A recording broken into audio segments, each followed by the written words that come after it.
Silicon city Bengaluru ಇವತ್ತು complete ಆಗಿ chilled city ಆಗಿದೆ.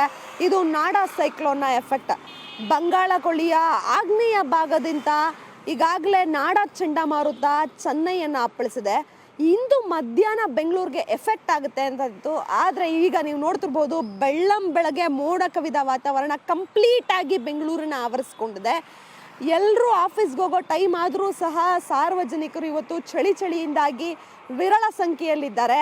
ಎಲ್ಲರೂ ಸಹ ಈಗಾಗಲೇ ಜರ್ಕಿನನ್ನು, ಟೊಪ್ಪಿಗಳನ್ನು ಹಾಕೊಳ್ಳೋ ಮೂಲಕ, ಮಫ್ಲರ್ಸ್ಗಳನ್ನು, ಹ್ಯಾಂಡ್ ಗ್ಲೌಸ್ಗಳನ್ನು ಹಾಕೋ ಮೂಲಕ ಸಂಚಾರ ಮಾಡ್ತಿದ್ದಾರೆ. ನೋಡ್ತಿರ್ಬೋದು, ಬೆಂಗಳೂರಿನ ರೇಸ್ ಕೋರ್ಸ್ ರಸ್ತೆಯಲ್ಲಿ ನಾವು ನೋಡ್ತಿದ್ದೀವಿ, ಈಗಾಗಲೇ ಮರಗಳು ತುಂತುರು ಮಳೆಗೆ ನಗೆಯನ್ನು ಬೀರ್ತಾ ಇದ್ರೆ. ಮತ್ತೊಂದು ಕಡೆ ಇಷ್ಟೊತ್ತಿಗಾಗಲೇ ಎಲ್ಲ ಆಫೀಸ್ಗೆ ಹೋಗುವಂತಹ ಸಿಬ್ಬಂದಿಗಳು ಕಂಪ್ಲೀಟಾಗಿ ಟ್ರಾಫಿಕ್ ಜಾಮ್ ಆಗಬೇಕಾಗಿತ್ತು, ವಾಹನಗಳ ಸಂಖ್ಯೆ ಹೆಚ್ಚಾಗಬೇಕಾಗಿತ್ತು.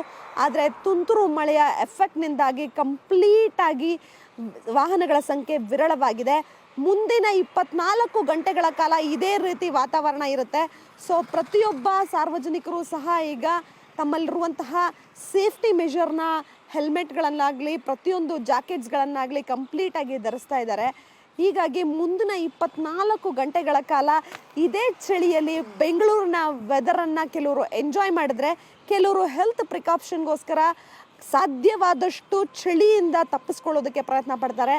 ಇನ್ನು 24 ಗಂಟೆಗಳ ಕಾಲ ನಾಡಾ ಸೈಕ್ಲೋನ್ನ ಎಫೆಕ್ಟ್ನಿಂದಾಗಿ ಬೆಂಗಳೂರಿನಲ್ಲಿ ಮೋಡ ಕವಿದ ವಾತಾವರಣ ಹಾಗೂ ತುಂತುರು ಮಳೆಯ ಎಫೆಕ್ಟ್ ಇರುತ್ತೆ. ಬೆಂಗಳೂರಿನಿಂದ ಕ್ಯಾಮ್ರಾ ಪರ್ಸನ್ ಗುರುಮೂರ್ತಿ ಜೊತೆ ನಂದಿನಿ, ಸುವರ್ಣ ನ್ಯೂಸ್.